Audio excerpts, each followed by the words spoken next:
ఎన్టుడే news కి స్వాగతం. జగిత్యాల జిల్లా రాయకల్ పట్టణంలో పద్మశాలి ఆడపడుచుల ఆత్మీయ సమ్మేళనం ఏర్పాటు చేశారు.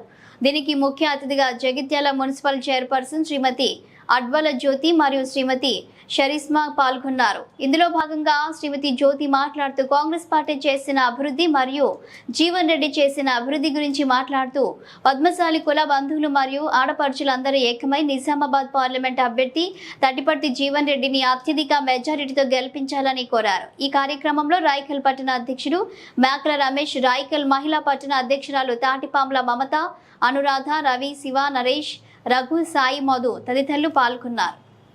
మీరు పే చేసుకోకుండా ఎక్కడ కూర్చోండి, మాట్లాడుకోండి. ఎవరికి కదా అవన్నీ మీకు మీద విచారం చేసుకొని ఇద్దరు జీవన్ రెడ్డి గారు కోటేసి ప్రభుత్వం నుండి పెట్టే పథకాలన్నీ అందరం స్వీకరిద్దాం. మనమందరం అర్హులం వారికి. అందుకే బోర్లు వేసిన విషయాలు ఇవ్వాలి. ఇలాంటి కొన్ని నిజాలు చెప్పడంలో కొద్దిగా లేట్ అయినా కానీ కొన్ని విషయాలు చెప్పింది. అలాగే కొన్ని విషయాలు నేను ప్రభుత్వం కూడా 6 గ్యారెంటీలో ఒక గొప్ప గ్యారెంటీ పథకం అనేది పెన్షన్ పథకం. అది ఆగస్టు లోపల ప్రతి మహిళకు 4,000 రూపాయల చొప్పున పెన్షన్ వస్తుంది. Thank you one and all. నమస్కారములు. జై హనుమాన్, జై శ్రీరామ్. మనం కూడా హిందువులమని గుర్తించాలి. ఎందుకంటే వారు బీజేపీ వారు ఒక్కలే హిందువులు కాదు. మనం కూడా హిందువులమని గుర్తించి మన జీవన్ సార్ని గెలిపించుకుంటేనే మనకు అన్ని విధాల లాభం. కావున పద్మశాలి కుల బాంధవులు, అక్కలు, చెల్లెలు, అమ్మలు అందరూ మన జీవన్ సార్కు సపోర్ట్ ఇచ్చి మన బలమైందో నిరూపించాలని కోరుకుంటున్నాము.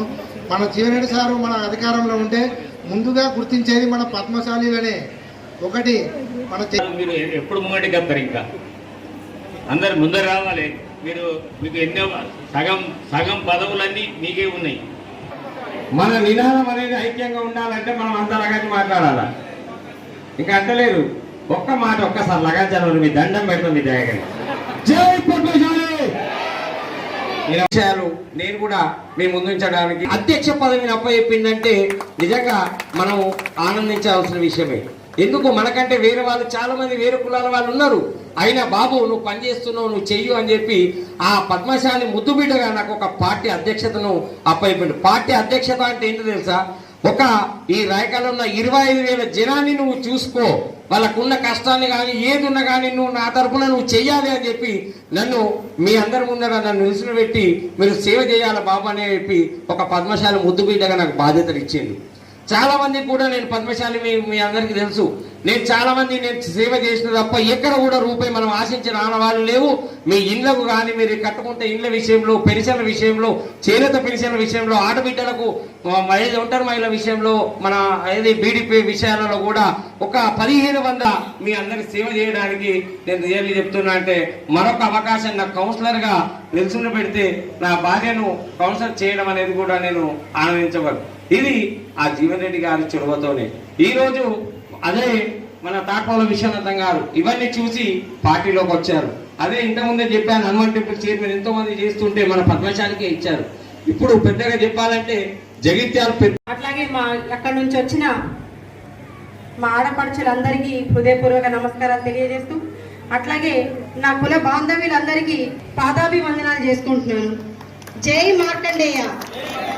పద్మశాలి ఐక్యత, పద్మశాలి ఐక్యత.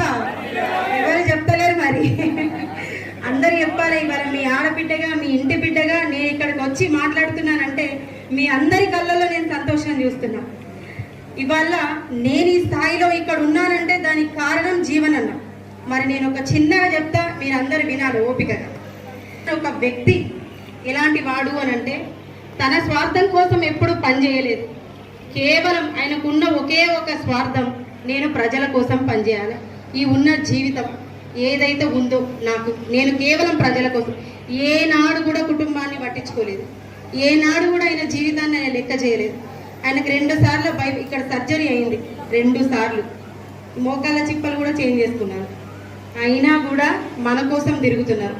మరి ఎందుకు? ఆయనకు బాగా పిచ్చుంటది. ఏంటిది? ప్రజల కోసం నేను పనిచేయాలి, కేవలం మీకోసం మాత్రమే పనిచేయాలని బాగుంటుంది ఆయన. మరి ఎందుకు వచ్చింది నాయకత్వం అనేది మాకైతే ఇంతవరకు అర్థం కాలేదు. ఒకటి, ఇవాళ జీవన్ అనే ఒక వ్యక్తి ఏది చేసిండు? మన ప్రభుత్వం వచ్చింది, కాంగ్రెస్ ప్రభుత్వం వచ్చిన తర్వాత ముఖ్యంగా నేను ఏదైతే చైర్మన్ పర్సన్ అయ్యి ఇక్కడ కూర్చున్నానంటే దానికి కారణం ఎవరైతే ఉన్నారో ఈ జీవో వల్ల ప్రభుత్వం ఉన్నప్పుడు వాళ్ళు కూడా దీన్ని మార్పించవచ్చు, కానీ మార్చలేదు. ఎందుకు? అత లేదు అని చెప్పేసి వాళ్ళు అనుకున్నారు కాబట్టి. సో ఓసీలతోనే నడిపించారు. సంవత్సరం అయిపోతుంది, సంవత్సరం మీద నెల అవుతుంది, వాళ్ళని చేంజ్ చేసే ఉద్దేశం అయితే లేదు. ఎమ్మెల్యే గారు ఏం చేసిరు? చేంజ్ చేయట్లేదు, ఎవరూ చేంజ్ చేయట్లేదు, అట్లనే ఉన్నది. మరి ఇదంతా ఏంటిది? మరి వాళ్ళు కూడా కాబట్టి ఇవాళ నేను గెలవడం జరిగింది.